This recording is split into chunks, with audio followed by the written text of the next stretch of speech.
Finding the right cottage is the most important thing. Oh, yes, we were very lucky. Did someone put you onto it? No, came across it purely by chance. Oh, how sickening. We were out for a drive one Sunday afternoon, that's all. Parked the car. It's well over a mile from here, you know. And the trees, you can't hear us. I know how far it is, my dear fellow. Your primitive trackway did wicked things to my suspension. Oh, well, we had to have that built, you see. Well, you can tell your road builder from me that it might do well for jeeps in Ghana or Mali or some such God-benighted hole, but for the home counties it leaves a lot to be desired. Anyway, it was a beautiful evening, so we decided to go for a walk. We followed a footpath across the fields.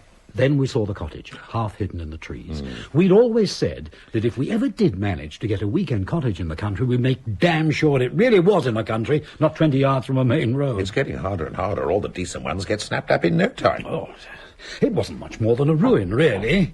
But we liked the area. It's reasonably close to London, and anyway, Rachel fell in love with it. Rachel, it's lovely, really it is. I do envy you. It's funny about houses, isn't it? You know, how a house sort of welcomes or repels you as soon as you open the door. We've been looking for years on and off, but Dan seems to think that beautifully decorated cottages just sit there in idyllic surroundings waiting for him to take out his checkbook. Don't you, darling? I felt it the very first time we came inside, almost as though something was saying, "You're welcome here." We had a hell of a job finding out who owned it. Took my solicitor the best part of 6 months, and then it was the land, not the building. Well, whoever owned it, farm labourers must have lived here right back into the 18th century. Earlier than that. That's what my father said. 10 generations of men who lived on bread and cheese, and now us. He sees it as symbolic. Of what? Oh, he didn't go into details. No, they never do. Well, I suppose you got it for about £50, did you? Oh, a bit more than that. Not too much more, though. It's absolutely typical, you know. These things never happen to me. If I'd bought it, it would have turned out to be a medieval pigsty built on a bog. I think you'd better have a drink. Oh, I thought you were never going to ask. Did you have the kitchen built on? There was a sort of shed thing, but we had to rebuild it almost completely, and the loo and the bathroom. Well, if you're going to live in the country, even at weekends, you must provide for the creature comforts. I can't bear those dreadful people who lead civilised lives in offices and suburbs all week and then go back to nature and live like cavemen at the weekend. They deposit their dung in piles under your bedroom window, and when they give you a cup of tea, it's full of boiled newts. Don't worry, we're very civilised here. I should have asked you first, Margaret, but Dan was desperate. What'll you have? What have you got? Everything. They've got everything. Campari? With soda. Please. They've even got stereo in the bedroom. And you'll have a sherry? Yes, please, a small one. I hate to think how much it must have cost you. So do I. There was so much that had to be done, you see. There didn't seem much point in half measures. A mortgage to a quite lunatic extent. But it's worth it, I think. The only thing we can possibly do in the circumstances, Dan, is despise them for the shallowness of their bourgeois values. You're quite right. When you can't afford something, moral superiority is the next best thing. You're at the beginning of a very long story there, Dan, so if I were you, I'd forget it. No, I'll drop it, Rachel. It would depress me even more than it would Edmund, I'm sure. I've got some photos somewhere, how it was just before the builders moved in. Oh. Where are they, Rachel? Can you remember? Oh, spare us, Ed, please. I don't think we could bear it. We'll find them after dinner. I warn you, Christmas with Dan is usually ghastly. You don't know what you've let yourselves in for. Margaret, you're biased. He overeats like a pig at dinner, fills himself up with gallons of red wine, then snores and groans his way through till Boxing Day. It's a memorable experience. Red wine, that reminds me. Margaret, where's the bag? Oh, I think I put it down in the kitchen. Oh, right. What's up with Dan? He's brought a bottle of red wine. I do apologise. Don't apologise. We've got a couple of bottles of Burgundy, but nothing special. Oh, with Dan it'll be very special, I can assure you. Dan is a wine bore. Bring the bag with you, darling. We've got a little present for you, if you don't mind. Ooh. Well, actually, we've got one for you, too.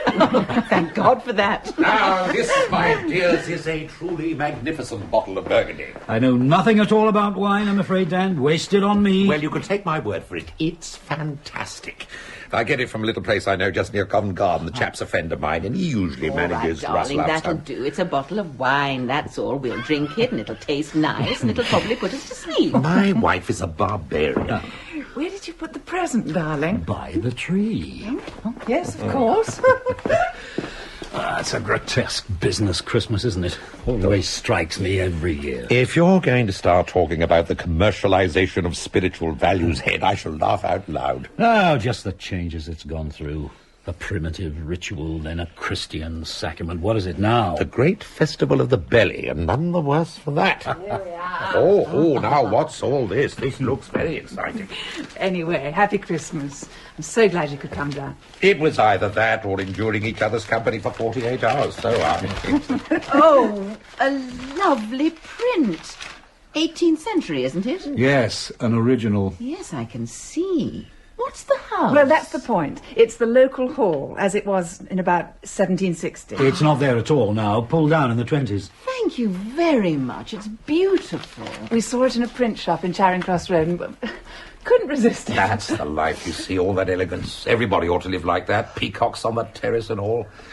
On second thoughts, I suppose you two are having a pretty good try. We lack the peacocks. My husband, you see, beneath his progressive, nay, radical exterior, is the most hardened reactionary. What? His ideal lifestyle is the 18th century rentier. Not at all. Nothing is too good for the people. That's my philosophy. Anyway, this is our little offering. Happy Christmas, and thanks for the invitation. What is it?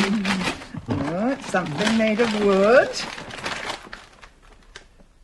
Oh, a carving. Sorry if it's a bit primitive and violent. A woman giving birth. A bit distorted. My friends who are mothers tell me it's not quite that bad. No, it's beautiful. Or indeed ugly, but I know what you mean. It's genuine, you know. None of your Harrod's rubbish. Carved by a real live African out in the bush. Where did you get it? There's a shop just behind Knightsbridge. Specialises in genuine tribal stuff.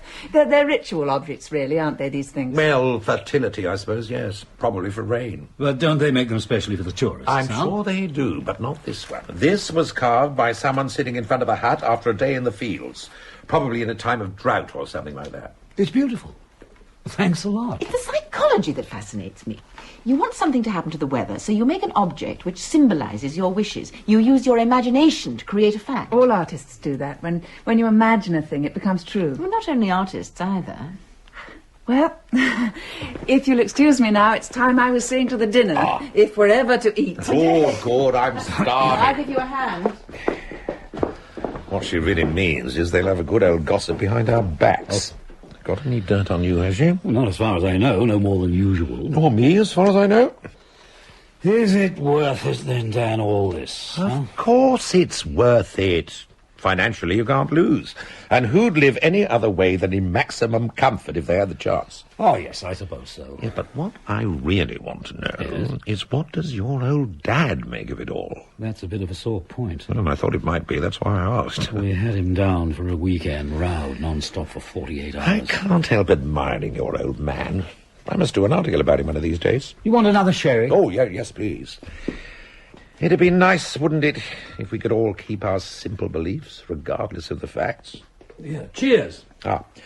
What did he say?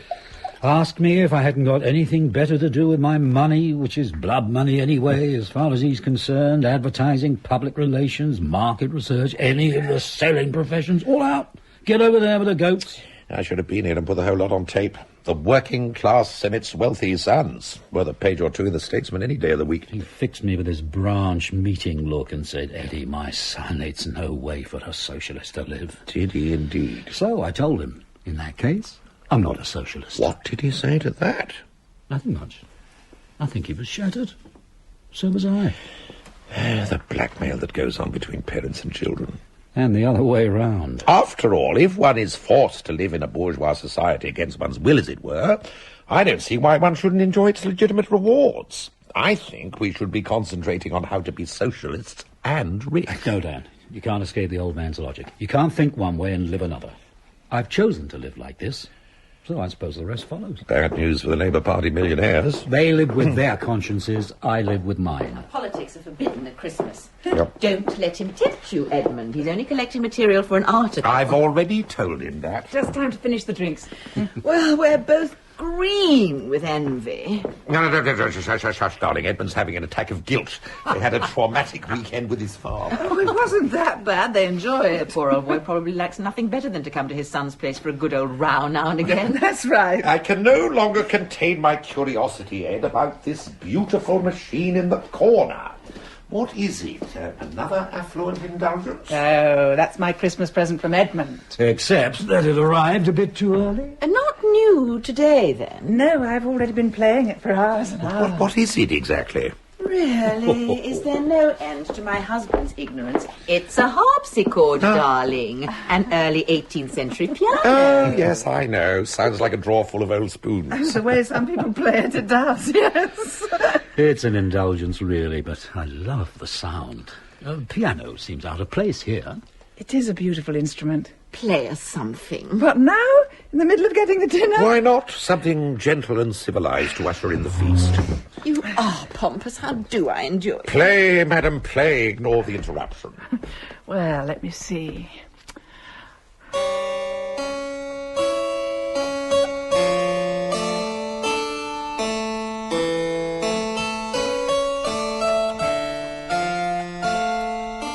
Oh, what a beautiful sound. Just right for the cottage. Small scale, intense. Lovely.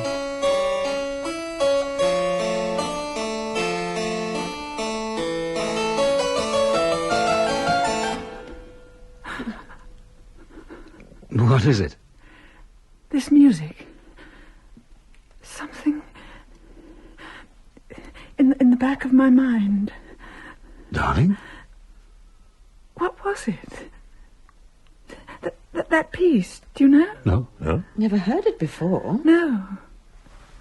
Neither have I. Sorry. I don't know where that came from at all. I can't think what it is or why I played it. Funny. Something lodged in your memory from years ago. I suppose so. Oh, sorry to make such a fuss. For a moment I was quite frightened. Don't know why. Frightened? Déjà vu. What? Déjà vu. That strange feeling of having said or done something before, or when you recognise a place you're quite sure you've never been to.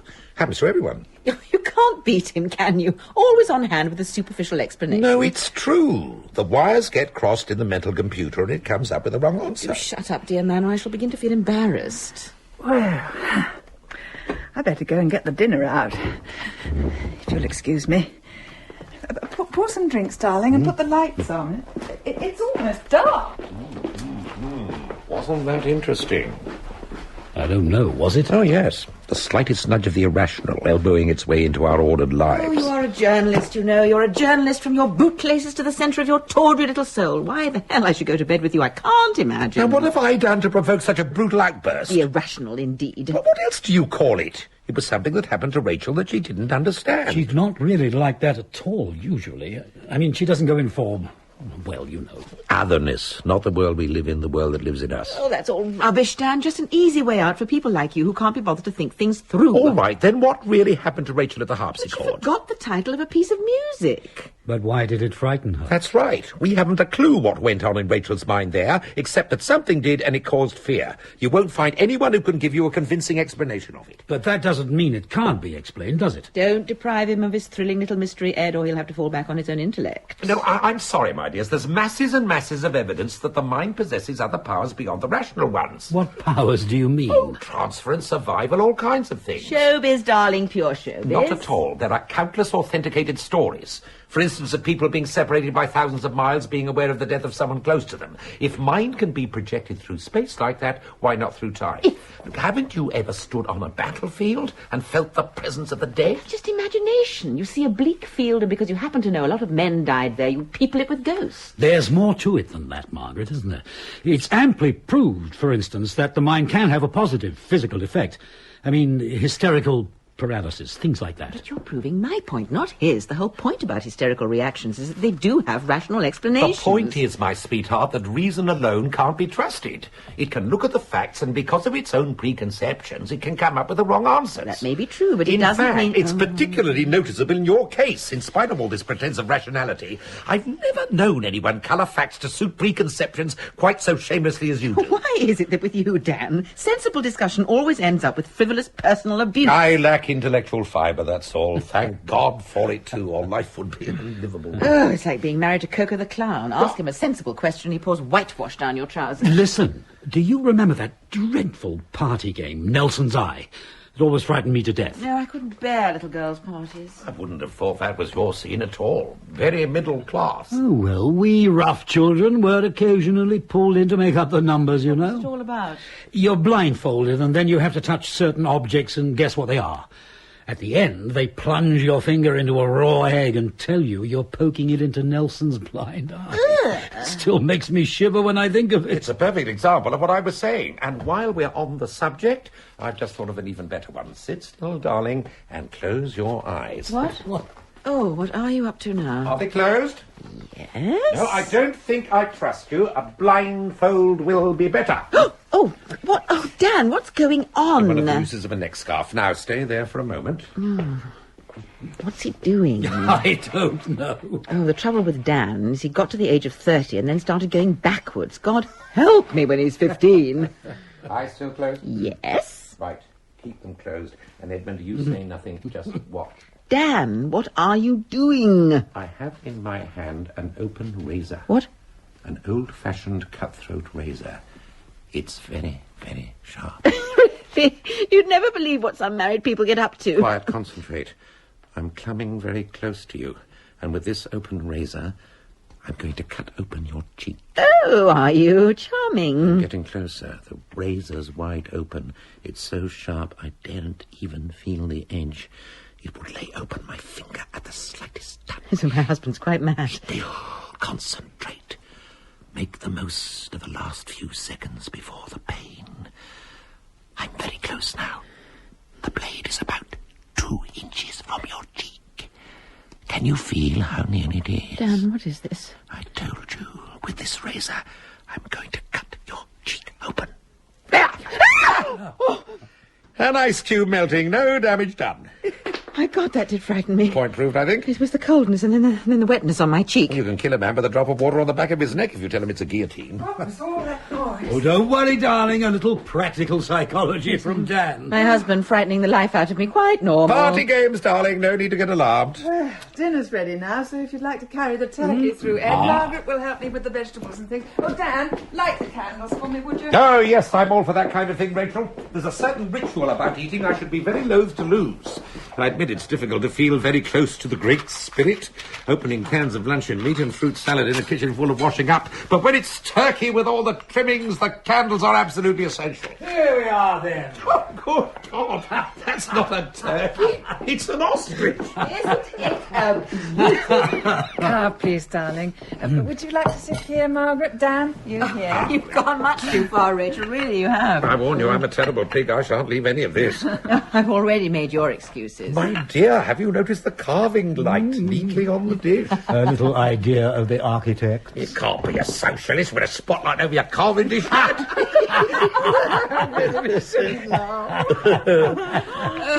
What's he doing for Christmas, the old man? What, Laura's? we did ask him here, but... The fact is, he'll be much better off there. He'll enjoy himself much more. Good God, I've forgotten the wine. Oh, you talk too much, that's why. They won't have had time to breathe. We're going to drink it, darling, not strangle it. Really, Dan, I have a palate like sandpaper. It won't make any difference to me. Has everyone eat everything? Oh, we can work on that principle, I think. Corkscrew. On the table somewhere. Well, here we are then. Sprouts, potatoes, bread sauce, cranberry jelly. Oh, suddenly I'm very hungry. How are you doing, darling? Not too badly. Oh! Lights out. Oh, no. The bulb must have gone. No, it's all of them. The kitchen as well. How about that for timing? Oh, must be a few. Sorry, everyone. Don't fret, dear man. No harm done. It's rather nice by candlelight. My dear fellow, we'll all wait for you, and I shall save you the first glass of wine. I'm sorry about this. Don't apologise, Rachel, please. Just as we were about to eat. The whole thing is so beautifully prepared. A few seconds' delay is only going to put a finer edge on our appetite. Would you mind carving, Dan? Oh, well, if Ed wouldn't mind her spotlights and that. Then we can begin as soon as he's changed the fuse. Well, you're not going to inflict the Master Carver Act on us, are you? No, I don't have any fetishes of that kind. I don't care if they tear it off in lumps. So I see. Actually, the cottage looks rather nice, candlelit, with just the fire. It looks nice any old how, Rachel, when you live in the dump we live in. Oh, Christ. Wait a minute. We could never do it, you know, Margaret, not even if we had the money. Stereo. We have a talent for creating shambles and discomfort wherever we go. Every house we live in ends up looking like a bourgeois refugee camp. All dead. Magazines, dirty underclothes, and half-full cups of last week's coffee. It's all horribly true. Try the phone. We had a candlelit evening here a week ago.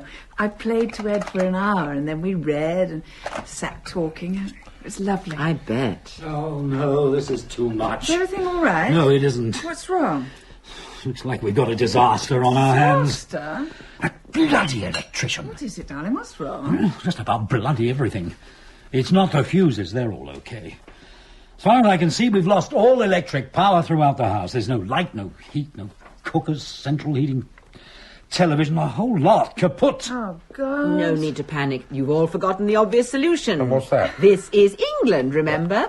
What happens every year as soon as it snows, or one or two people put their cookers and heaters on at once? A power cut. Correct, a power cut. Either that, or the government has decided to teach the unions a lesson. I mean, what better time to do it than at Christmas? Oh, I do hope you're right. Oh, of course I'm right. There'll be a big inquest in the papers, and they'll go on about how our democracy is at stake, and then forget about it 3 weeks later. No, it can't be a power cut. Why not? The phone's gone, too. That's nothing to do with the power.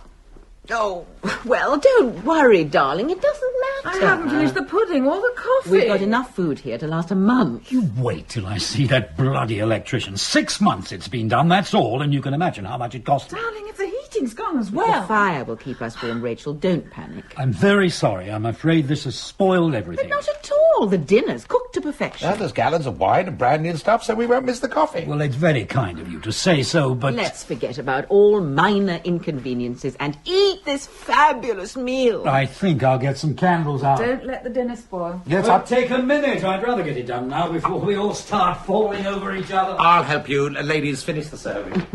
15 minutes now, I shall begin to get the giggles. The sight of Dan trying to be helpful is almost more than I can bear. I suppose we could make coffee in a saucepan on the fire. Oh, I wouldn't trust him with a candle. He'll burn the house down. Society determines consciousness, Ed. That's what the Marxists say, but they've got it all wrong. Technology determines consciousness these days. Same thing. Put your two over there. During the last batch of power cuts, we spent whole evenings reading novels aloud to each other by oil lamp. Do you know anyone who wants a beautiful modern cottage, all mod cons, except that none of it Oh, works? this is becoming a very moral tale. See how our civilization hangs by a thread. Throw a few switches and we're back in the Dark Ages. Voila! Genuine candlelight. I don't understand it. What's that? If it were a power cut, the phone should be working. It's not conceivable that the phone and the electricity should have broken down simultaneously, Of surely. course it is. A large pylon could have fallen on a telegraph pole. You lack imagination, Edmund. That's your trouble. Now, come on, let's eat. Is everything all right, Ed? Well, you can see enough not to fall over the furniture now, at least. It's very good for us anyway, all this. Gets us into practice. What for? The great breakdown when it comes. This is the latest hobby horse. What great breakdown. When all the machinery finally grinds to a halt and we all go back to the land like our forefathers and plough and dig and re-establish our spiritual kinship with the earth. Sounds ghastly. No, it'll be jolly good. The non-technological society. They'll still have journalists, of course. Oh, don't be taken in, Ed. He heard a 10-minute radio program on Ivan Ilyich, and now there's no stopping him. Well, it hasn't happened yet. At least, I hope not. So, let's eat now, shall we? We'll start the ball rolling with this bottle of wine.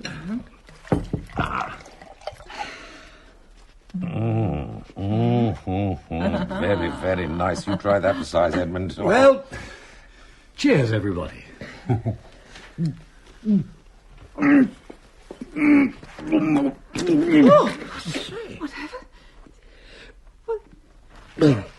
Darling, look what you've done to the table. Must have gone down the wrong hole. No, What's the matter? it's not wine. What do you mean it's not wine? Of course it is. It's blood. What? It's blood. It is, it's blood. Don't be silly. It is, it's blood. Taste it. I'll get a cloth.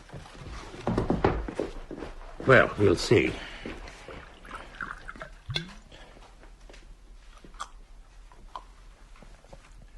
It's burgundy. Very good burgundy. Margaret, you taste it. Burgundy. Beautiful. Let me wipe you. And the cloth. I don't understand. Really, taste mine, really, I'm not joking. Here. I must be going mad. It smells just the same. Look! Now, that's not blood, is it? Oh, it is. To me, it is salty. It's sticky. I mean it. Stop it, Ed. Stop it. What do you mean? Whatever sort of game you're playing, stop it. Rachel, it isn't a game. To me, It's tastes... wine! Obviously, it's wine! Give it to me! It's wine. Oh, never mind, my dear fellow. I won't insult you by bringing my own wine the next time. Dan, I believe you when you say it's wine, but to me... Oh, no. It isn't possible, is it? Let's eat our dinner, shall we, before it finally gets cold? Yes, that's a good idea.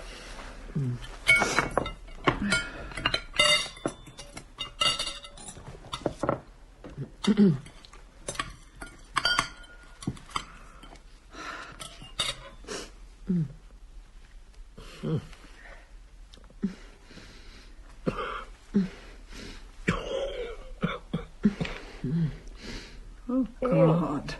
I'm sorry, darling, this is a very hot turkey. It's the meat. It's the meat, too. Madras style and then some. Oh, God. Have you stuffed it with chilies and pepper seeds? Don't worry, Margaret. I recognise a practical joke when I see one. Vintage blood and a bird that tastes like acid. Just an ordinary turkey. I cooked it just as usual. Oh, my God, I think you poisoned. What's happening? Rachel, Dan. God, it's burning me. Water. Drink lots of water. God, this is happening. I think we're all going to die. I can't bear it. I must get out of here.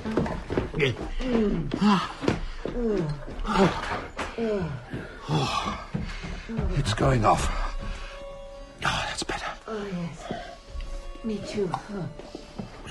Oh, thank God for that. Take deep breaths. That helps. Listen. Can you hear music? I can hear it. Yes, I can hear it too. It can't be. Where's it coming from? Rachel, upstairs, she's turned the radio on. She can't. It's a mains radio, not a battery. Listen to it. What? Don't you recognise it? No? Wait a minute. It's the music Rachel played. That's right. Where's it coming from? The air? Where did the pains come from? With me, it's almost completely gone. So suddenly. Yes, with me too. It was very strong. How I imagined taking poison. Was it like that with you? Burning as I swallowed the meat. Now it's gone. So is the music. Listen. Nothing at all. Silence. Rachel's coming back downstairs. Darling? Did you hear it? Or am I going mad? We heard music. Rachel, are you all right? Upstairs, on our bed, there is the skeleton of a child. I presume it's a child. It's only about 3 feet long, and the head bones are rather fragile. What? That's why I asked if you heard the music. Of course, you don't believe me. But it wasn't just my eyes. I touched it too. Come with me, Dan, will you? For confirmation or support? Both.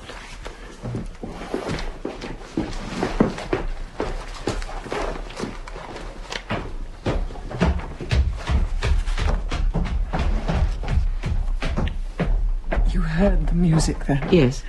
I hoped it was in my head. Did you recognise it? Yes. Did it come from the instrument? No, it didn't seem to come from anywhere. From the walls, almost. That means it's something to do with me. Why do you say that? The music came to me first. I played it before I knew it. I'm the one. I don't see why. We all heard it. I'm very frightened, Margaret. Are you? I was frightened by the pain, but I'm not frightened now. Interested, really. Mystified. I can feel something. I can't describe what it is, but it's something dreadful.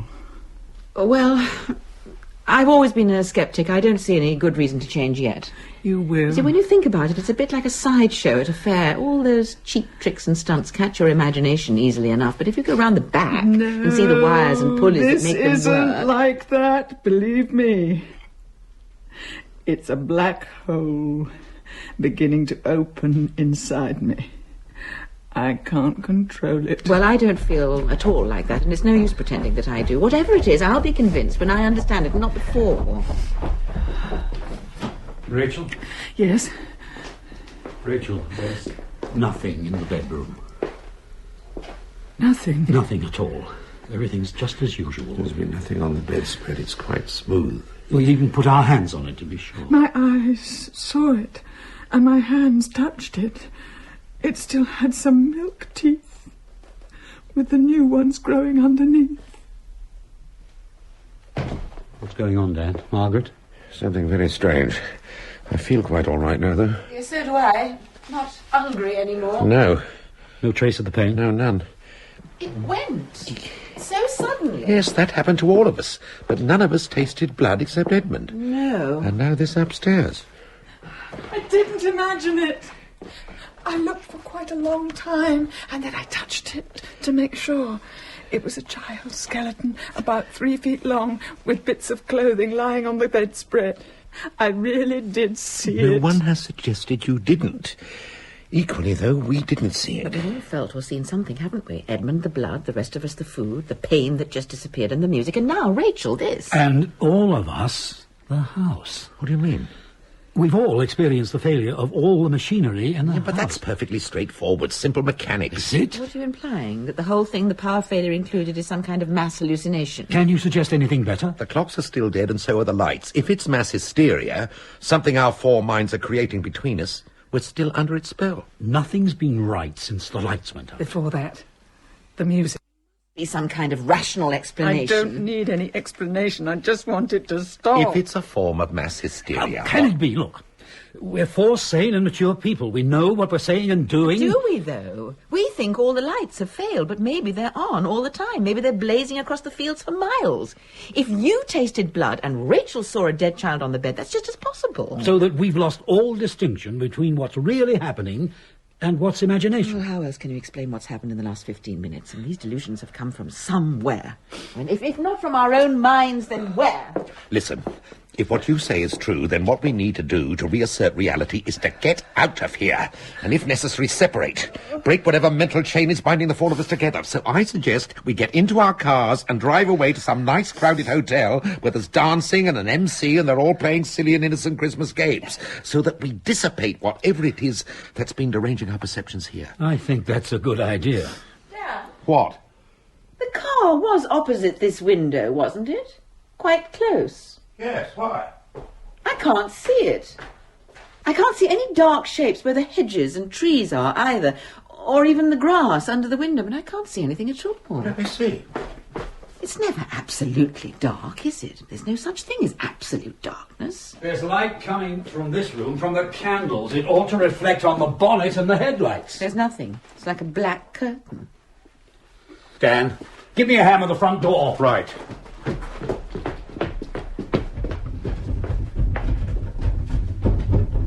Shoulder it with me.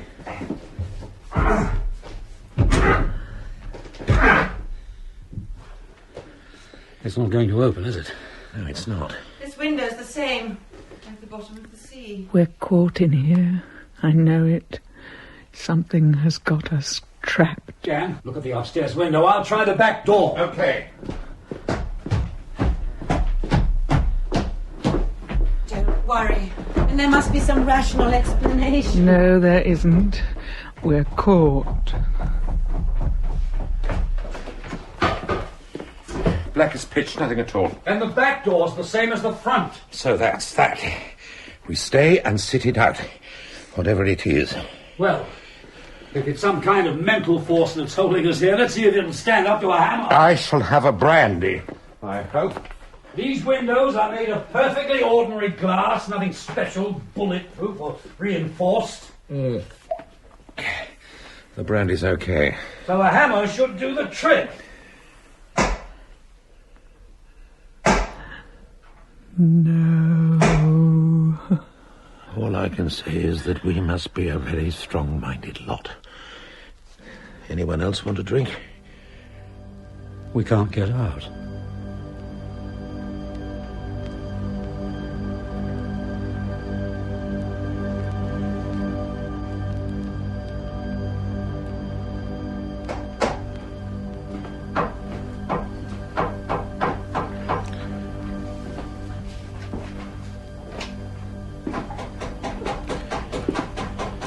Is he doing? Trying to see if it's possible to knock a house down from the inside and failing. Of course he's failing. And logic should have told him that without all that noise. It is a little bit low on logic at the moment. Panic might be a better word. Well, there's no need for you to be so superior. You're as scared as he is. Oh, I'm sure we're all terrified, but we do take it rather differently, don't we? You stand there mouthing nonsense about logic, whereas I, being a fatalist, withdraw into a stoical calm. Edmund tries to smash his way out with a cold chisel and a hammer, and Rachel walks up and down. No, you talk superficially and incessantly and guzzle other people's brandy. It's a bit like the Titanic, isn't it? Ed runs screaming to the captain and pleads for a lifeboat, while I lean on the rail like an old coward, dropping witticisms into the rising waves. Is that what you call them? I wish he'd stop banging. It won't make any difference. Well, he's had a go at smashing out all the window frames, violently assaulted the chimney breast, tried to take all the doors off their hinges, and hammered himself silly at the ceiling in a vain attempt to get out onto the roof. Any minute now, exhaustion should set in. And what will it take to shut you up? Oh, don't get scratchy, darling. Keep your cool. Spare us then for 5 minutes, please. You don't mind me chattering on, do you, Rachel? Yes. There is something. Now the banging's stopped. What? Something. A noise. I can't quite hear it yet. Can you hear a noise? No. What sort of noise? I can hear Edmund coming downstairs. No, something else. Not that. It's no good. Nothing will budge. Well, if you can't break a window with a hammer, Ed, you certainly won't knock your way through a brick wall. How do you know? How do you know what I can do till I try it? It's a reasonable inference. To hell with reasonable inferences. If there's a way out of here, I'll find it. There isn't. There's just one other possibility. What's that? The fireplace. The old chimney's blocked, at least the full width of it is. But if I take the hood off, there's still probably enough room to get up the flue and out onto the roof. I'll have to put the fire out. Oh, now, wait a minute. Look. What? It's the middle of the winter. It was bloody cold driving down here. Well, I can't take the hood off with the fire still alight, can Ed, there's no electricity. The central heating's dead. If you put the fire out, we'll all freeze to death. It's the only way. I haven't Ed, tried. it's pointless. If you can't hammer your way through glass or open unlocked doors, then whatever it is that's keeping us here will stop you getting up the chimney, too. I'll believe that when I see it. I'll get a bucket of water. Oh, my God. This is ridiculous. It's your logic that's at fault, Margaret, not mine. When I get that hood off, it's clear to open sky. No glass, no woodwork, no locks. Straight out onto the roof. When you get the hood off. That's just a couple of screws. So were the hinges. You're wasting your time. I'm going to try it. It's the empire-building spirit, darling. We can't win. Be quiet! Everybody be quiet! What? The noise. I can just hear it. What noise? Can you hear a noise? No. Listen. It's very faint. Long way off. Yes. Thunder? No. Voices. Getting closer. Here or outside? Or in our heads? In all 4 heads at once? Why not? No, it's in here. Loud. Oh, loud. Is it a hurricane? Earthquake? Brickwork. What? Collapsing. Ah! It's bursting. I hear it. Look at the window. What? It's broken. Didn't you hear? It is. It's broken. But the glass is on the floor, so it must have been broken from the outside. Stone? Or a bullet. Oh, good God, that's all we need. Somebody taking pot shots at us. It can't be a bullet or a stone. It's not starred at all. Its hammer must have cracked it. Yes, and the noise shook it out. That's right. So we can get out, can't we? Look, there's no glass there now. It's still pitch black. I can't feel any cold air, can you? No. But you can see it, can't you? It's broken. The glass is there, on the floor. So the blackness, that must be the night Come air. on then, Ed. The honour is yours. There's just room to get your hand through. I can't. What? There's something in the way. What? I don't know. Can you feel it? No, I can't feel anything, but I can't get my hand through, not an inch. QED. It isn't the night air. What? There's no moon, No? nor any stars.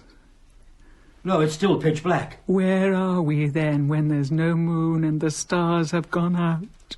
We're here, in our cottage, where we've always been. Yes, we're in the cottage, but that isn't the night air. Well, then, what now, Ed? You're the commander of this little expedition. I don't know. How about putting the fire out and climbing up the chimney? Oh, for God's sake, what's the point of sneering? Do you want to stay in here? Not in the least, but I know when I'm beaten. Well, I'm not. Not by a long way. I admit I do have a rather low surrender threshold and am prone to total collapse the moment the pressure is on. But as a tactic, I can recommend it. It does have the virtue of leaving your opponent completely bemused by the ease of his victory. What opponent? Listen, supposing we try to work out what's likely to happen next, there may be some kind of... Supposing nothing does. What? Supposing nothing happens. Supposing that dreadful noise was the last of it and now we just sit here. After all, we've just had a very effective demonstration that we're not going to get out of here by any natural method. Something's bound to happen sooner or later. Why? Well, because... A totally unjustified assumption. Perhaps this is the end now, just the four of us, and time and silence. And the house. All right. Calm and rationally, let's work it all out. It's a waste of time. Why not just sit back and enjoy it? After all, in a sense, we're privileged. We're experiencing something that's probably unique. Inside the house, several extraordinary things have happened that we can't explain except by suggesting that we're all sharing the same hysterical delusion. I'm glad I married a rationalist. I always knew it would come in useful. But now, the house itself has become part of the delusion.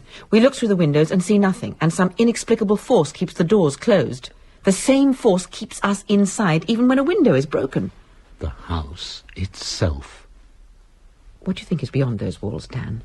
Do you think it's the two cars and a patch of grass with a track leading to the main road, or is it something else, just space, perhaps? If it's just space, your rationality is wearing a bit thin. What time does your watch say? 5:30 it stopped. Edmund? 5:30. Rachel? 5:30. So does mine. So does the electric clock, and I bet you every other clock in the house says 5:32. That must have been the time when the lights went out. So, everything stopped at 5:30. Or started. Everything? And I wonder what time it is now. For a rationalist, you're getting pretty fanciful. I'd prefer to wait and see before venturing into the realms of science fiction. It's the house, I'm sure. It all began when the house ceased functioning. The machinery, not the house. It may be that the house is functioning perfectly well. I think we've been selected. What do you mean? Chosen in some way, the four of us. What for? Something nice, I hope. No, I don't think so. Oh, well, we don't achieve anything by getting all intense and visionary about it, do we? I mean, what we need to do is to keep our eyes open and our minds at full stretch. Our antennae, you mean? You look at Rachel sitting there. She's got all her receivers working at full power. It's nothing to do with intellect, what's registering on her. You want to believe it, don't you? That's what it is. But I don't. I want to know. If it is something to do with the house, it can't be the house on its own, can it? And what's that supposed to mean? Personally, I've always thought that houses were places you lived in, not malevolent spirits. It must be us as well. Us and the house together. I certainly wouldn't enter into a conspiracy with one to lock myself inside it. Don't you see what I mean? The house is crucial. It must be. It's some coordination or coincidence between the four of us and this place. Oh, really, Ed? It's getting ridiculous, isn't it? I don't see why. If we don't stick to what has actually happened and what we know, if we start indulging personal fantasy... It isn't fantasy. Then we'll very soon lose whatever sense of reality we might have left. You yourself said it. The house itself has become part of our hysterical delusion. Yes, I know, Ed, I said that, but it was just a wild hypothesis, that's all. Does anybody take it at all seriously? All right, then. Hard facts. Did you have pains in your belly or not? Yes, I had pains in my belly. Did you hear the music? Yes, I heard music. And can you get out of here now? No, I can't get out. So, what are you going to do about it? I'm going to sit down here and drink brandy and wait till the morning. Morning? What makes you think it's going to get light out there? That isn't night outside the window. All the clocks have stopped, all the watches too. So what time is it, Dan? Can you tell me the time? No, I can't tell you the time. How long will it be till morning, then? And how long has it been since all these things happened? 2 hours or 20 minutes? Calm down, Ed. There's no need to get worked up. Oh, yes, there is. I'm going to get out of here some way or another. I'm not going to sit on my bum with a brandy in my hand and wait and see what happens. There's some loophole in the argument, something that will make it all clear. If you've got any better ideas, I'd like to hear them. No, Ed, we haven't got any better ideas. And I'll tell you another hard fact, too. What's that? If it is some combination of the house and ourselves, well, I've been here with Rachel dozens of times. We've had friends here for the weekend. But you, Dan and Margaret, you've not been here before. Well, that's charming of you, Ed. Are you trying to say that all this is our fault? Not your fault alone, no. Oh, that's jolly decent of you. But you two are the new element in the situation. So it could be something about you and us together. And if we want to get out of here, I think we better sit down and examine ourselves and the situation between us rather honestly. Well, I was briefly a member of the Communist Party, Ed, when I was at college. It's probably that. Take it seriously, Dan, please. I begin to take it seriously when you insist in turning the whole thing into a ridiculous joke. What do you want us to do? Sit down and drag out all our little peccadillos and misdemeanours till a sepulchral voice booms out, "He's the one!" and drags one of us down to hell like Don Giovanni? No, of course I don't mean that. Retribution went out a long time ago. If there's one thing we've learned this century, it's that the biggest crooks usually get away with it. I didn't say that. You know I didn't. Why must you turn everything into a joke? It's a hopeless task, Ed. Even if it were feasible, the number of possibilities is enormous. No. It's a simple answer, I'm sure. Something logical we haven't spotted. Why be so arrogant as to assume an answer?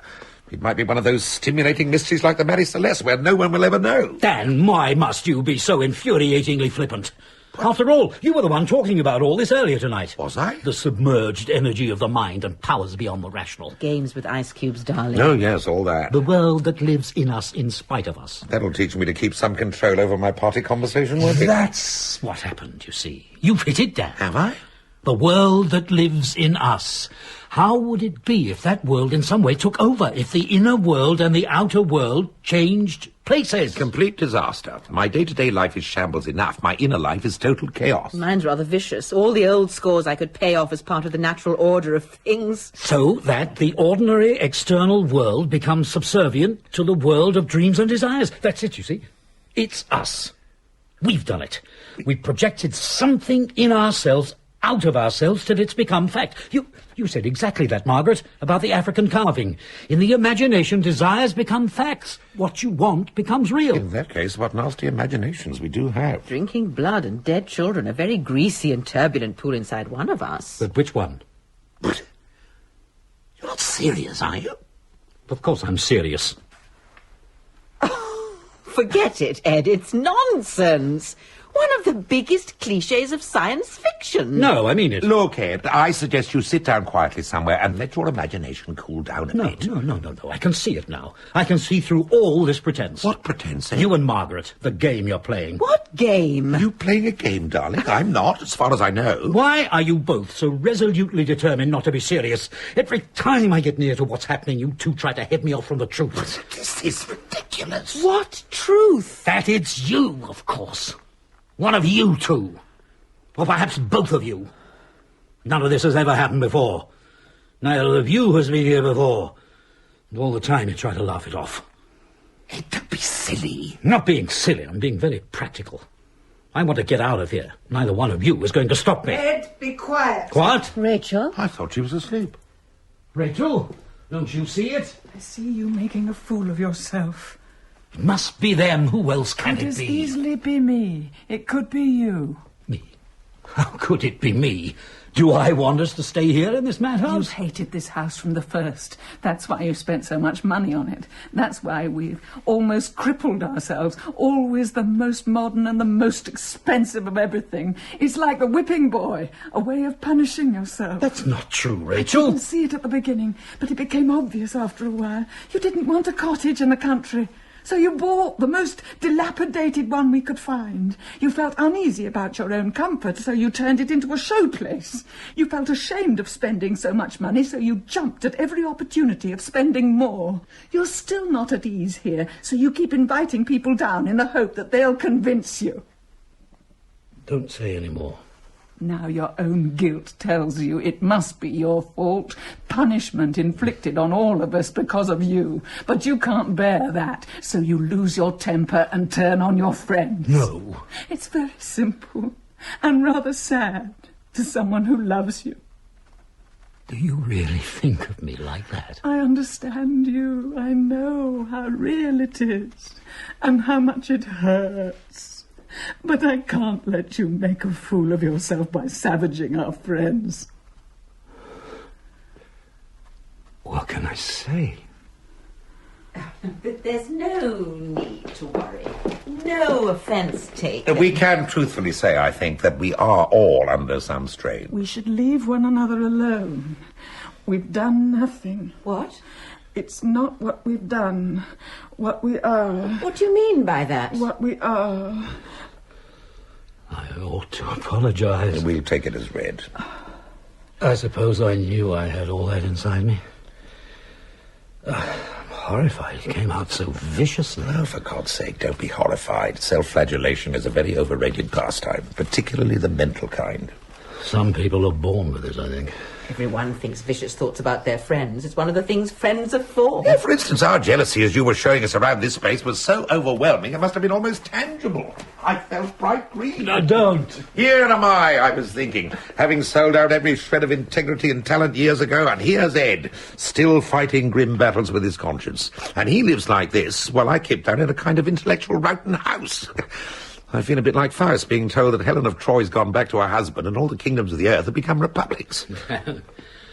I envy you your ability to joke about it. Rachel? It's a mark of the useless intellect, Ed, the unemployed mind. It searches for the amusing angle on everything because it has nothing better to do. Rachel, are you all right? No, I don't think so. What? Look at her. What's the matter? She's very pale and soaking I wet. feel so hot. I can't breathe. All right. Darling, now take deep breaths. I can't breathe. Oh, my God. Dan, get a glass of water.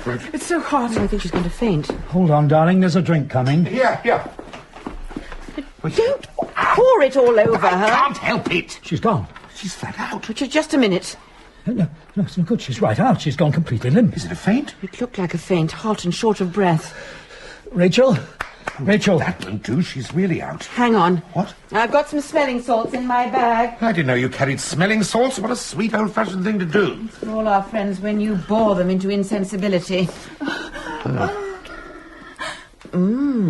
She really is out. Smelling salts usually do the trick. If it is a faint, she should be coming round by now. It looks more like sleep. Her breathing is very quiet. Listen. Barely audible. I can still feel it, though. Not deep, but regular. Do you think she's all right? I don't know. It's very odd. Oh, my God, I think she's dying. Dying? Breathing, it feels very faint now. Lay her down quickly. Lay her flat. Rachel! Don't panic. Just get her as comfortable as possible. What on earth can have happened to her? Could it be a heart attack, a stroke? I don't think so. She didn't say anything about pain, and her colour was all wrong for a heart attack. She's breathing perfectly well now. You get close and listen. It's faint, but perfectly regular. Yes. So is her pulse, too. Feel. Oh, my God, what's happened to her? I don't think she's ill. Look at her. She's fast asleep, that's all. Flat out to the world. It must be a nervous reaction of some kind. She looks perfectly peaceful now. Except What? none of these things are natural, are they? Well, I don't know about that. Oh, come on, Margaret. You've been tying your mind in knots trying to think of a rational way out when it gets clearer and clearer that there isn't one. And if it's not rational, what then? Then this is a part of it, too. Perhaps it's the beginning. The beginning of what? Which of us will feel short of breath next and then go unconscious all in a few seconds? Who will be the third one? And what will the last one do with three of us sleeping and only himself or herself awake? Oh, that's absurdly melodramatic. No, it isn't.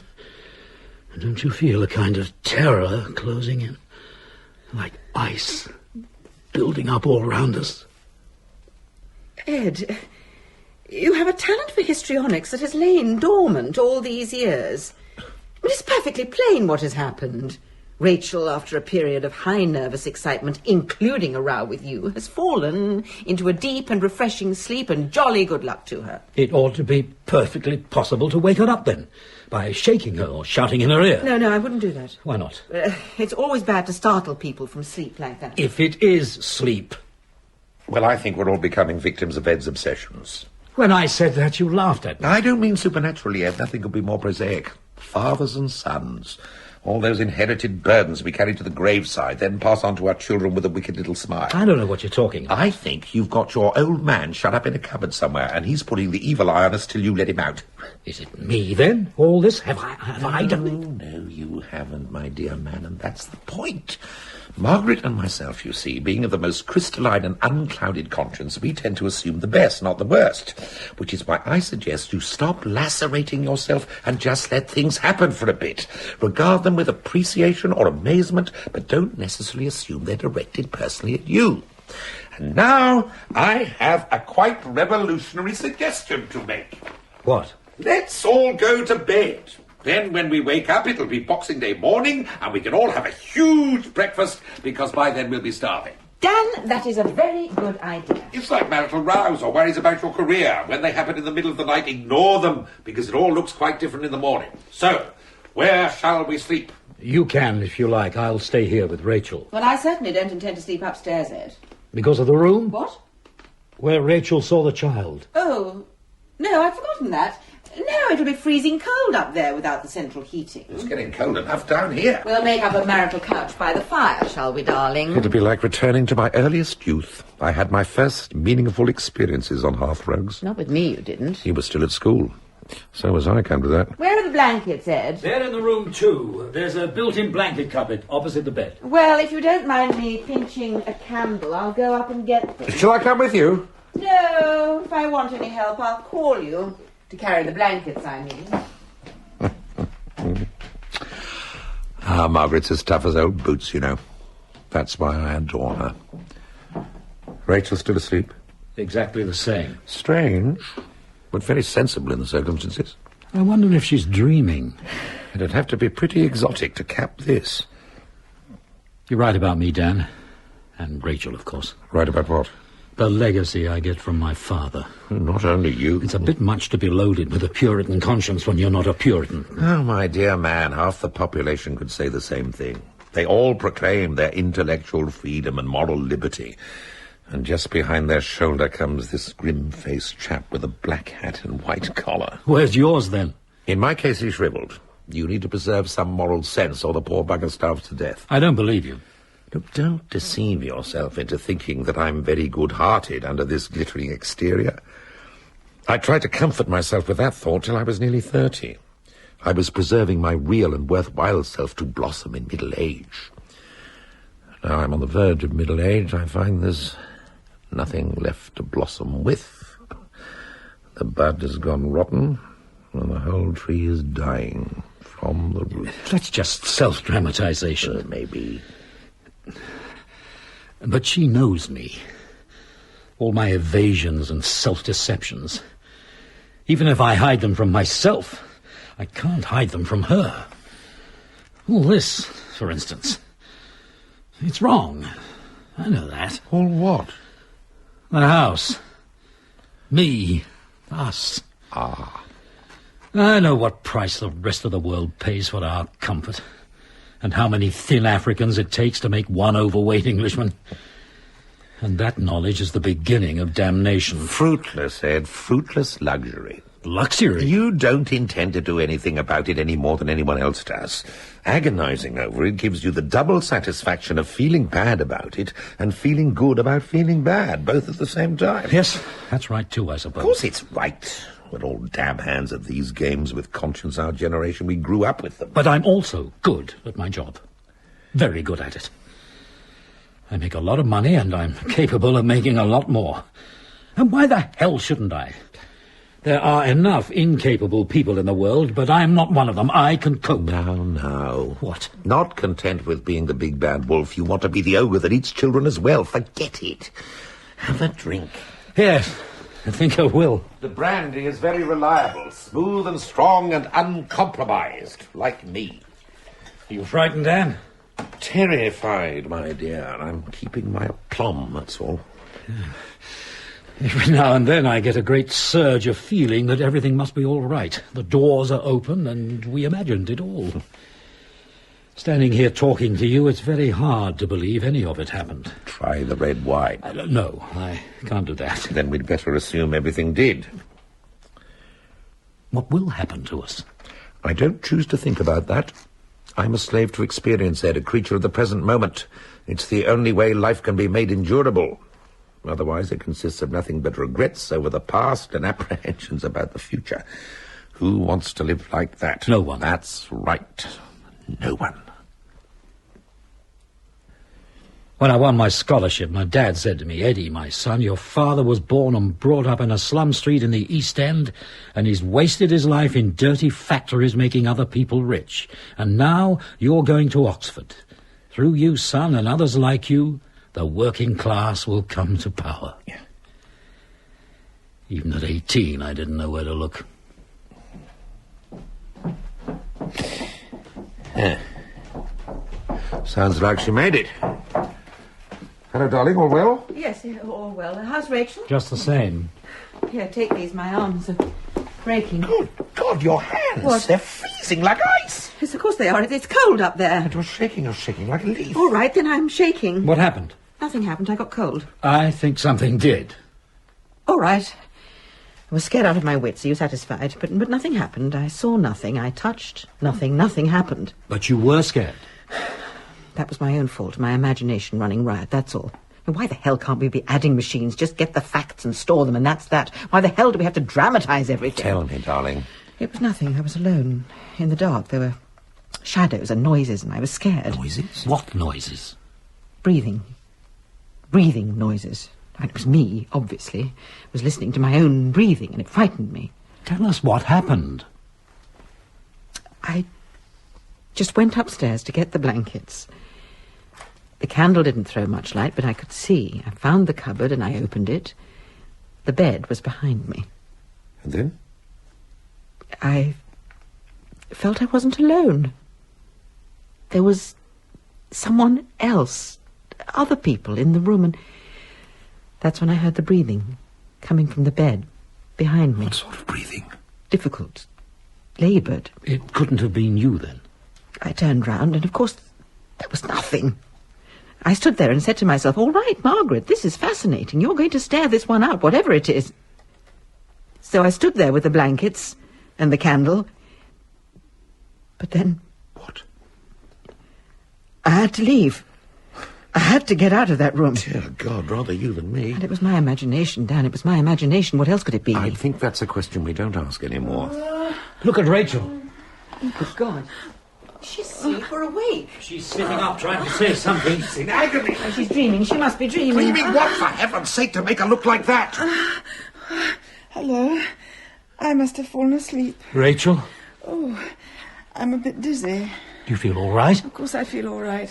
Not awake yet. You fell asleep very suddenly. Did I? I don't remember. Dream anything? No, I don't think so. How do you feel? Not ill or anything? No? What's wrong? Why do you keep asking me questions? I feel just as I felt before, except a bit colder. Have a blanket. Blankets? Oh, we thought we might go to sleep too. It doesn't seem such a good idea now, though. Nothing's changed, has it? No, nothing's changed. No. It still feels the same.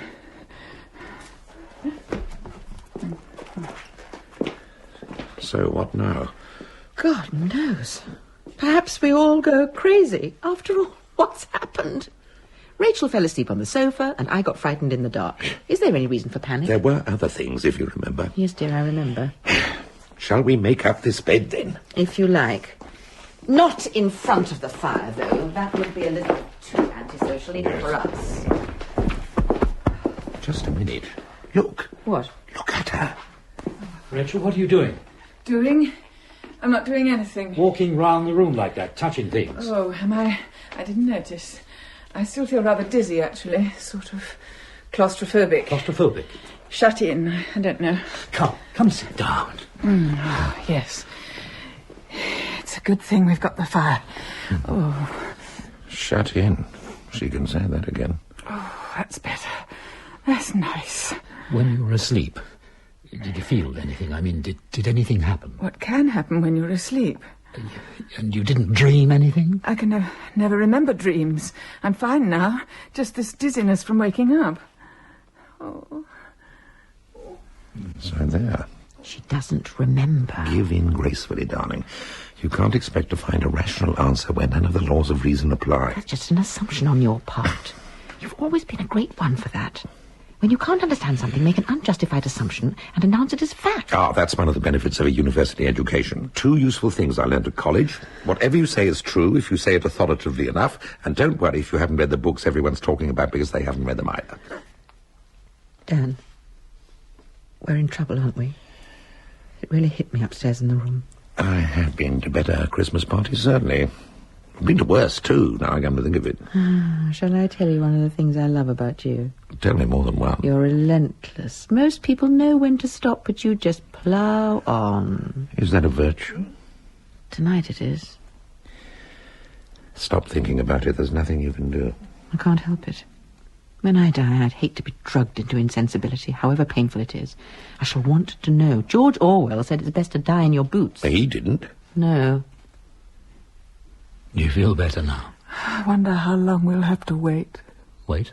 What for? I don't know, but I'm sure we're waiting for something. Do you feel responsible? In general, or today? For all this? How can I when I don't know what it is? I don't. Ed sees the fate of the whole universe depending on whether or not he's saved, but I've always been convinced of my own innocence. I hope you don't go to heaven. I shall miss you. Oh, you're not one of the goats, Dan. You've never done anything positive enough for hell. Oh, there I must disagree with you. I'm sure the cabinet posts in the great Republic of the Damned are held by the Stalins and Hitlers, and that the murderers, liars and betrayers make a very efficient civil service. But your average goat, the rank and file of the underworld, I'm pretty sure that he's made up of shallow nonentities like me. Don't say that. People say that self-knowledge is the greatest virtue, but they always assume that when you make a thorough search of yourself, you're bound to come up with something interesting. Great wickedness or sanctity or talent. It takes real self-knowledge to recognize that you're just mediocre, that you don't feel strongly enough to get out of your chair about anything. The question is it my fault? Or have I been dumped in a world where there's nothing left for an honest man to feel strongly about? There's a shallow question for you. Give me time and I'll think of a suitably shallow answer. Do you feel deeply about me? I can't answer that. It's no good, Dan. We can't just sit here doing nothing. You can't, Ed. I can, perfectly easily. Now, wouldn't it be lovely if the lights just came on without any warning? Then we could all just sit down and eat our Christmas dinner. Incidentally, is anybody at all hungry? No. We ought to be by now, whatever time it is. I was starving just before we sat down. Why not try it again? What? The turkey. We've all been sitting here waiting for something to happen. Perhaps it's wearing off. Do you fancy a taste? Not much, do you? Don't worry, my two heroes. I'm quite willing. But if I collapse groaning again, I shall expect you to pick me up. Margaret, are you sure? For experimental reasons, if no other. Now, there. A rather succulent piece of breast. Well? Very nice. No pains? No pains at all. I'm not hungry enough to enjoy it, but it tastes good. Did we dream it all then? No, before it happened, this time, it didn't. What does it mean? It might mean that whatever was happening isn't happening anymore. And that we can get out? But what are you waiting for? Do you want me to try all the doors and windows too? Come on, back door first. Margaret. What? Come here. Come here. What's the matter? I don't know what's happening to me. At one moment I feel myself and then... What? I can't say what it is, but it's something other. I feel it in my body. Something's coming. What do you mean, something coming? Something's coming here. All right, then, let's try upstairs. I don't think so, Edmund. It frightens me. I can't control it. Listen, Rachel, when you woke up, what happened? I felt dizzy. I had to get out of there. There was no room. No room? Oh, yes. Something's happening now, Margaret. Whatever it is, it's beginning. I'll tell you what happened, Rachel. You sat up on this sofa and you looked terrified. What was happening to you? What were you feeling or seeing? It was horrible. I couldn't stay in that room. I had to get out. What room? You were sitting here. Well, that's that then. Well, there's still the front door and the windows. The windows are just the same. Look, black as whatever it is up there. No way out. No, my darling, no way out. Oh, God, there must be something we can do. Something's happening to Rachel. I don't know what it The is. question is, do I care anymore? Wait a minute, I've just remembered something. What? The photos I took of the house. Don't think I'm very interested in photos just now. If it's something to do with the house, where did I put them? No, don't look. Leave them alone. 2 sets we took, as it was before we started and as it is now. Photos of the house? Darling, where the hell are they? It's coming closer. I can feel it. It's almost here. These drawers, Dan, help me. Then 2 separate folders. What is it, Rachel? What's coming nearer? I can't explain. It's in my stomach. Tell me. Try to tell me. Here they are. 2 packets of prints. What is it that's coming? Where is it coming from? Yes, it's here. Here in the house. What? Ah, those are the before ones. You see, that's how it was. The metals and the fat all rotted and overgrown. The choice has been made, and now it's beginning to work. What choice? What has been chosen? Us, the 4 of us. We have been chosen. Oh, my God. Look at this one. And this. These should be the modernized pictures. They're not. No. Dan, I didn't take these pictures. Even the landscape looks different. The trees are in different places. It's almost as if... And this one, look. That large house in the background, about 1.5 miles from the cottage. It's the hall. Same as in the print you gave us. I thought you said... It was pulled down in 1921. God, no, I don't want to. I don't want to. What, Rachel? Look, that's the cottage. isn't Yes, but different. it? There's someone at the window. It's a woman. A dark-haired woman with a shawl. Yes, a dark-haired woman with a thin face and a shawl. How does she know? Rachel? She's doing it again. Moving around the room, touching things. Walls. Don't say anything. Just watch. First, I must describe my situation. The cottage is more than 100 years old and needs repairing. When the rain is very heavy or goes on for a long time, the thatch leaks or becomes soggy and everything is damp for days. The walls are lath and plaster and badly decayed. The plaster has crumbled in some places and you can see daylight through the slats. I try to cover those places with sacking as I do the windows. There has been no glass in them for as long as I can remember. Where does she mean? Here, surely. How can she mean here? My own position is desperate. I try to keep my mind clear as far as I can in my fevered condition, but the pain in my stomach is mostly very bad and sometimes reduces me to screaming and groans when I can do nothing but despair. For myself, I suppose I could bear it more easily, but when the children cry out and moan and beg me for food, I feel I will run mad with anger and bitterness. It brings murder into my heart, and if I could, and it would help them, I would willingly do it. But what can I do now? Nothing. I can do nothing at all. Dear God, she's in such pain. There's nothing we can do. Just watch. Oh, no, there's nothing more to be done now. Nothing more now. Just the waiting and the pain. The children have cried themselves to sleep and we are all too weak to move anymore. I can only sit here talking to the walls and wondering how long it will be. What children? Just listen. Go on, Rachel. We can all hear. If I could write, I would put it all down in a book so that the whole world should know what they've done to us. But no one bothers to teach the poor. So even that comfort is denied me. But I have to speak. I have to make it known, even if only to the bare wall. Who is it speaking? No, just listen. I, Sarah Jane Mulby, born a Christian, age 26, a married woman, but now a widow. I'm lying here on a straw mattress with my 2 children, Robert and Jane. There is a little water, but nothing to eat. We have none of us eaten for well over a week at least. I don't remember when. Here. In this house? Listen. My husband, Robert, was a hard-working man, not sparing himself when there was farm work or anything else to be done, and we were all happy till the bad times came. The people had to leave for the town, and many houses in the village stood empty. There was no trade and no work, till bread became too dear to buy, and then there was none at all to be had.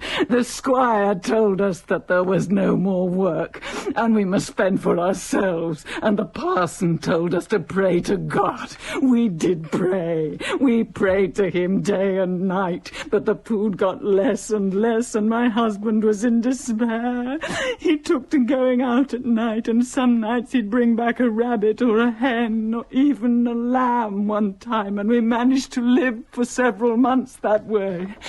But the gamekeepers got stricter. A man in the next village was hanged, and there was no more game to be had, with half the country living on it. A man came one night, a stranger with a book in his hand, and he talked to Robert till dawn. They spoke angrily and cried out so that I heard it, and the children stirred in their sleep. Then, the next night, Robert went out with the man and some others, and he didn't come back the next morning. And I heard that there were fires in the fields.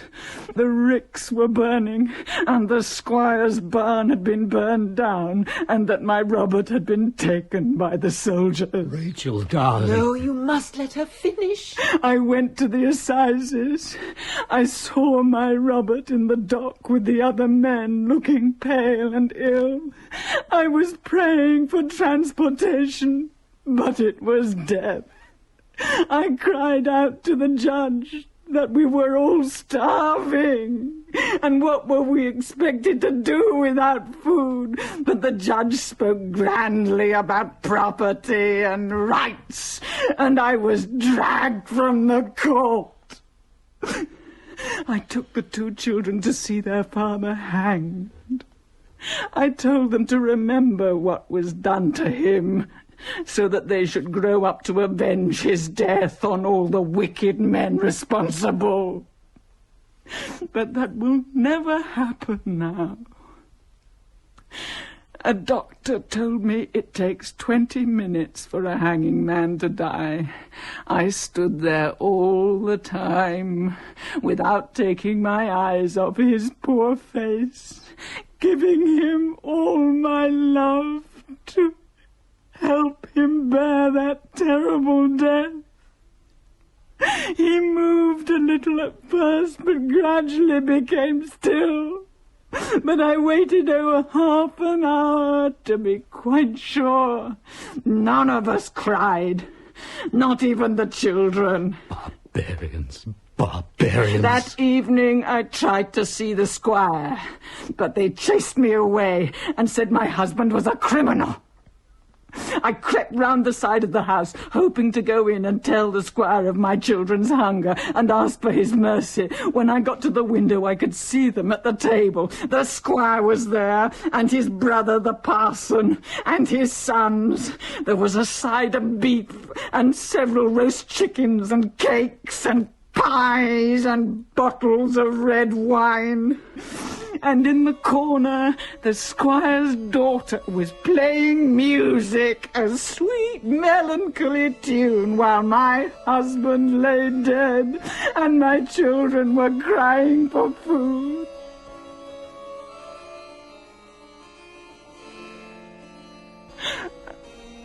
And I thought, this can never be forgiven. No circumstances, no degree of self-interest, not even ignorance, can ever excuse this feasting and dancing, while on the same planet, in the same village, people are starving. And I knew then that I was beaten, that where there was no conscience, there was no hope, that there was nothing to be done, that this wickedness and injustice was too great a monster for me to grapple with. I came home, and closed the door, and since that day no one has bothered to open it again to see who may be inside. Here, she means. She means here. I used to believe in God, but this world is men's work. I recognize it by the bloodstains. If God still sees us, he sees us with despair. Like Pilate, he shakes his head and washes his hands, unable to save us. I know we will soon be dead now. The worst pain is over, and my bodily weakness is almost comforting, like the beginning of sleep. I have no forgiveness for the selfishness and greed which has destroyed my family. The hardest thing of my dying is to know that our murderers will go unpunished. Someone surely must pay for our unjust deaths, and all the other deaths like ours, for I know we are not unique. If no ear can hear my accusations, nor no eye ever read them, let my words burn themselves into the fabric of these walls, so that brickwork and plaster and beams should remember the agony and injustice of those dying under this roof. How can this ground ever be easy, while there is no atonement for crimes like these? This soil is bitter with my children's blood. I can't say any more. Just this cry against injustice from the dark centuries. Jane is dead now, and Robert is in a deep sleep from which he will never wake. I can't speak any more. I shall need all my breath to face this starvation that is slowly draining my life. While we sleep in our paupers' graves, let someone, somewhere, remember us. The chosen form. Rachel! Is she all right? She's dead. No, she isn't. She's still breathing. Rachel, my darling, are you all right? We must put out all the candles. Why?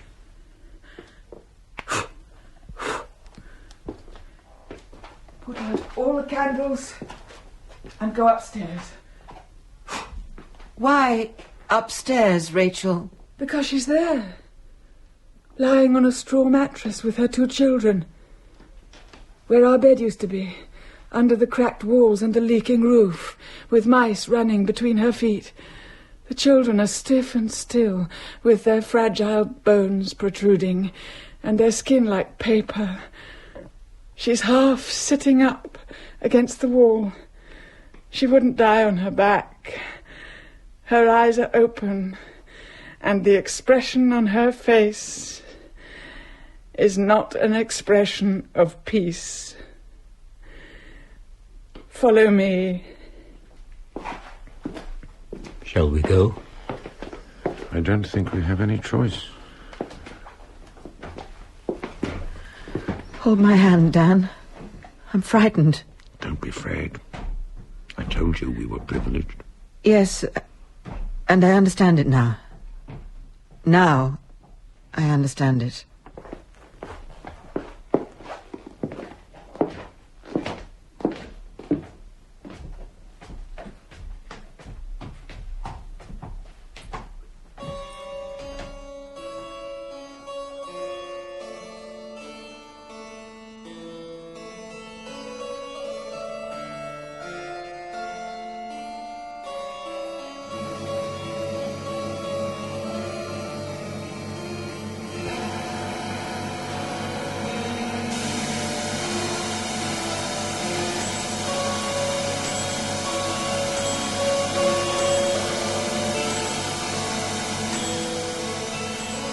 Speaking at a UNESCO conference in Paris, has called for a radical heart-searching on the part of the developed countries. It is well known, he said, that under the present circumstances, far from rectifying the situation, the rich countries are getting richer and the poor countries are getting poorer. How much longer are we prepared to let this situation continue, he asked the assembled delegates. Finally, news is just coming in of a bizarre Christmas tragedy. In a remote country cottage, 4 apparently healthy people in their late 30s have been found dead. An air of mystery surrounds the story at the moment, said a spokesman at Scotland Yard. But foul play is not suspected. The 4 bodies, when found, were in an extremely emaciated condition, and although the house was full of food and drink, and a sumptuous Christmas dinner was laid on the table, almost untouched, all 4 people appeared to have died of starvation.